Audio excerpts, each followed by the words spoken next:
Dando sequência ao nosso conteúdo, hoje nossa aula será sobre interação intermolecular. Como já mencionei para vocês, para entender interação intermolecular você precisa ter entendido polaridade. E para entender polaridade você precisa entender geometria. Então são conteúdos que estão interligados, né? Um precisa do outro. Para vocês entenderem o que é essa interação intermolecular, é a interação que ocorre entre as próprias moléculas, não são com moléculas diferentes não. Quando eu tenho um copo de água, por exemplo, eu tenho ali naquele copo de água milhares de moléculas. E essas moléculas ali de água, que é H2O, né? Elas vão interagir entre si. E daí são 3 tipos de interação. Vocês precisam olhar para as moléculas e descobrir, né? E conseguir associar, na verdade, qual é o tipo de interação que ela vai fazer. Então existem 3 tipos de interação. A primeira é força de London, ou também chamada de dipolo induzido. A outra é dipolo permanente ou dipolo-dipolo. E uma também, que é bem conhecida aí, que vocês vão ouvir falar bastante, é a ligação de hidrogênio. Então, eu vou falar as características de cada uma e depois eu vou mostrar para vocês como é que aparece nos exercícios. Então, olha só. A força de London, também chamada de dipolo induzido, vai ocorrer apenas para as moléculas apolares. O que são moléculas apolares? A gente já viu anteriormente que são aquelas moléculas, né, que apresentam ligantes iguais ou também não apresentam diferença de eletronegatividade. Na força de London, que é também chamada de dipolo induzido, a molécula ela não apresenta polos. Mas o que é isso, esses polos? Esses polos, gente, que vocês vão ouvir falar nesse conteúdo, significa que é um polo negativo e um polo positivo. Não existe. Por que não existe? Porque eu estou tratando de moléculas apolares. E moléculas apolares são moléculas que não apresentam diferença de eletronegatividade, né? Então, olha só, um exemplo que eu peguei aí para vocês entenderem essa questão de interação. O iodo, né, o gás iodo, por exemplo, tem ali várias moléculas de gás iodo em um recipiente. Coloquei aqui algumas moléculas para vocês interagirem. Como eu tenho iodo e iodo na ligação, não tem como existir, dizer que um é positivo e que o outro é negativo. Entretanto, para que a interação ocorra entre as moléculas, eles são induzidos a ter uma carga. Então, digamos que esse aqui vai ser o positivo e esse é negativo. Olha, essa carga não é pré-estabelecida porque eles são iguais. Isso daqui a gente define que um vai ser positivo e o outro vai ser negativo para que ocorra a interação, tá? Então, nesse caso, se esse daqui é o positivo e esse é negativo, essa molécula vai interagir com essa daqui, ó. E se esse é o negativo, significa que esse vai ser o positivo e esse outro aqui vai ser o negativo. Vai ter uma interação aqui entre a molécula também. Se esse é negativo, esse vai ser positivo e esse negativo. Aqui, essa molécula vai interagir também, ó, com essa. E nesse caso, se esse é o negativo, esse aqui é o positivo, né? Aqui, ó, interage essa molécula com essa. E esse daqui, se é o negativo, esse vai ser o positivo e aqui negativo.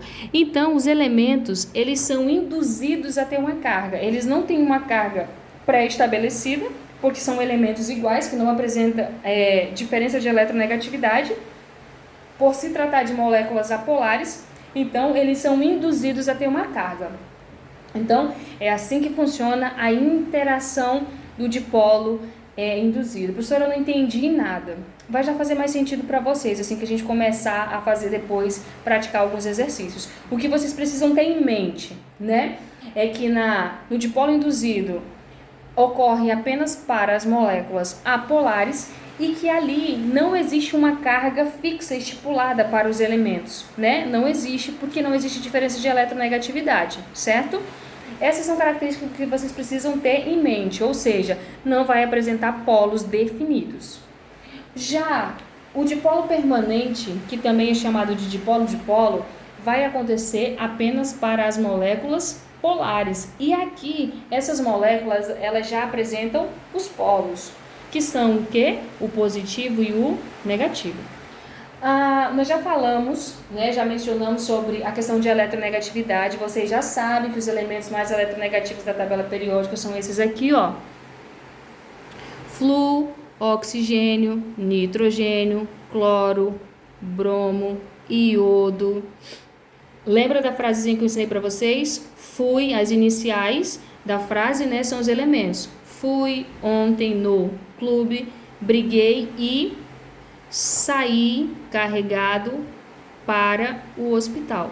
Então, as iniciais aí são os elementos e desse jeito você consegue lembrar dos 10 elementos mais eletronegativos da tabela periódica. E isso ajuda bastante saber sobre esses elementos, tanto em polaridade quanto aqui no nosso conteúdo. Então, preste atenção, ó.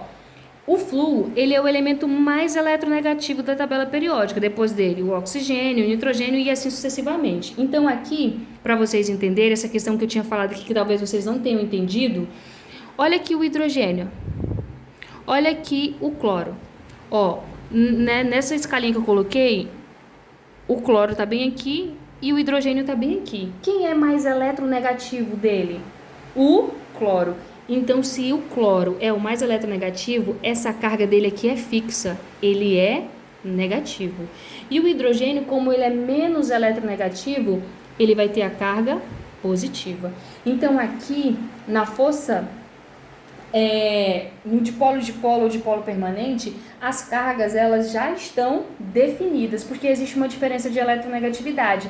Aqui não tinha, porque os elementos eram iguais e eles são induzidos a ter uma carga para poder interagir. Por isso que é chamado de dipolo induzido, né? Mas continuando aqui, ó. Então, eu vou saber aqui que todo hidrogênio vai ser o positivo, né? E todo o cloro vai ser o negativo. Por que o cloro é o negativo e o hidrogênio é positivo? Por conta da eletronegatividade. Elementos mais eletronegativos possuem densidade de cargas negativas e os menos positiva. Quando vai interagir a molécula, vai interagir aqui sempre o negativo com o positivo. Então, o cloro vai interagir com o hidrogênio. Depois interage aqui, ó, e as moléculas vão interagindo entre si como se elas ficassem ligadas, né? Mas não é. Vocês não podem confundir uma ligação química com uma interação, ó. A ligação é representada por esse tracinho e um traço aqui que representa o compartilhamento de elétrons e aqui são alguns tracinhos que vão representar a interação entre as moléculas, tá? Então, só relembrando, dipolo induzido ocorre para moléculas apolares, em que não apresentam polos, ou seja, não tem cargas definidas, né? Já no dipolo permanente, ocorre para moléculas polares e que apresentam os polos definidos. E agora a gente vai ver a ligação de hidrogênio, que dentre as interações é a mais forte de todas, e vocês conseguem perceber isso quando vocês vão aí para um banho, certamente, né, já devem ter, mesmo que há muito tempo, quando criança, pularam, seja na piscina ou no rio, pularam de barriga, e vocês sentem, assim, uma dor, né, realmente fica tudo vermelho, e dói bastante quando você pula de barriga na água. Por que isso acontece? Por que dói tanto? Porque ocorre na molécula de água a ligação de hidrogênio, que é uma interação muito forte entre as moléculas, e quando você pula de barriga, você não consegue romper essas interações. Então você pode perceber que mesmo o peso do seu corpo não vai ser suficiente para romper as ligações de tão forte que ela existe. Quando você pula de pontapé ou de ponta cabeça, a maneira como você pula vai ter força, né? Porque você vai vir como se fosse com um peso maior e daí você vai conseguir romper essas ligações, que você até percebe que a água meio que ela se abre um pouco. É quando você está rompendo ali uma ligação de hidrogênio. Então, a ligação de hidrogênio, ela também, e agora não confunde, presta atenção, ela também vai ocorrer para moléculas polares, entretanto, existem casos especiais de moléculas polares. Somente quando as moléculas polares for o hidrogênio ligado aos 3 elementos mais eletronegativos que acabamos de ver aqui, ó. Só nesse caso que vai ser ligação de hidrogênio. Hidrogênio ligado ao flúor, oxigênio e nitrogênio. Toda vez que vocês perceberem esses casos aí, e a molécula for classificada como polar, então a ligação vai ser ligação de hidrogênio, tá? Então, como é que aparece nos exercícios para vocês? Vai vir algumas moléculas e vai pedir para vocês classificarem, dizerem quanto a determinada molécula, qual é o tipo de interação que ocorre entre ela. Então tem aqui, vamos praticar aqui para vocês entenderem essa parte. A gente tem a molécula aqui de CH4, que é o metano, né? Se vocês lembrarem, o metano, ele tem geometria tetaédrica, né? E quando a gente coloca aqui a ligação, a gente percebe que o átomo central é o carbono e que todos os ligantes aqui são iguais, ó. Toda vez que os ligantes ao átomo central forem iguais, eu classifico a minha molécula como apolar. Isso aqui é sobre a nossa aula anterior, hein? Por isso que eu falei para vocês que é uma coisa conectada à outra.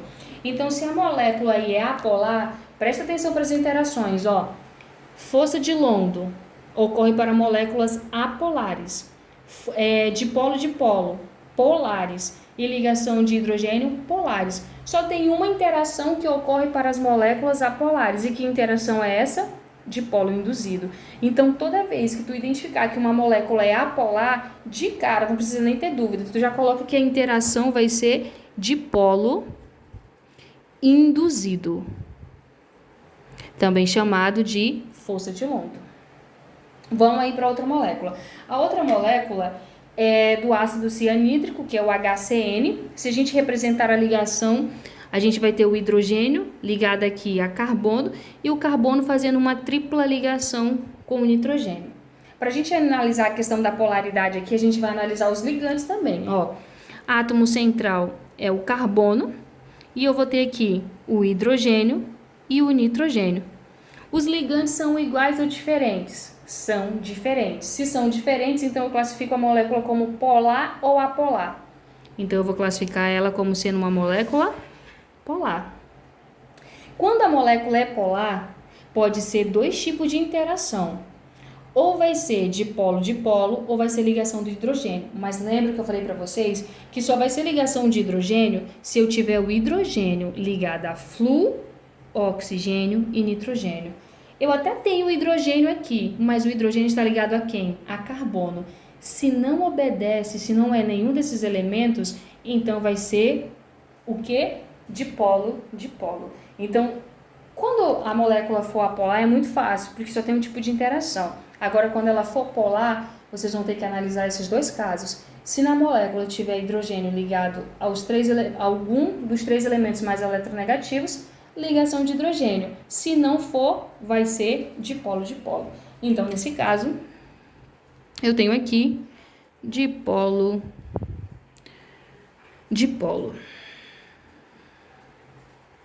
Também chamado de dipolo permanente. Eu estou sempre falando sobre os dois nomes porque aparece nas questões, pode aparecer os dois nomes, tanto dipolo-dipolo quanto dipolo permanente, tá? Então, vocês têm que tomar cuidado com isso. Aqui, a terceira molécula que eu tenho é a molécula de água. Até já coloquei ela representada bem aqui, ó. Molécula de água. A geometria dela aqui é angular. E toda vez que a geometria é angular, se não for uma substância simples, vocês já sabem que eu vou classificar a minha molécula aqui como sendo uma molécula polar. Quando a molécula é polar, qual é o tipo de interação possível? Ou é dipolo-dipolo, ou é ligação de hidrogênio. Mas agora olha só, tem hidrogênio. E o hidrogênio está ligado ao oxigênio. Nesse caso, então a interação aqui vai ser ligação de hidrogênio. É um conteúdo bem tranquilo, por mais que pareça difícil, né? Mas como eu falei para vocês, esse é um dos conteúdos mais importantes de química que vocês vão estudar, porque ele constrói a base de vocês. Ali, desde o momento que vocês começaram a estudar ligações químicas, geometria, polaridade, a gente conclui agora em interação intermolecular, vocês podem ver que são conteúdos que um puxa o outro. Eu não consigo fazer interação se eu não souber polaridade. Eu não consigo fazer polaridade se não souber geometria. E eu não consigo fazer geometria se não souber ligação química, né? Então, quem conseguiu acompanhar todos esses conteúdos não terá dificuldade com interação intermolecular. Agora, quem porventura deixou de assistir essas aulas, vai ter sim, gente. Vai achar muito difícil isso aqui que eu falei. Vai ser grego, porque não vai fazer sentido nenhum. Então, se não assistiu porventura, se não entendeu, volta nas aulas e dá uma olhadinha lá em ligações químicas, geometria e polaridade. Tem as aulas separadas, né? E vocês devem assistir. Então, por hoje é isso. Tem alguns detalhes ainda de interação intermolecular que eu quero tratar com vocês, que é a questão de que as interações influenciam no ponto de fusão e de ebulição das substâncias. Entretanto, a gente, para nossa aula não ficar tão longa, eu vou parar por aqui e a gente continua na nossa aula no aplicativo, tá bom?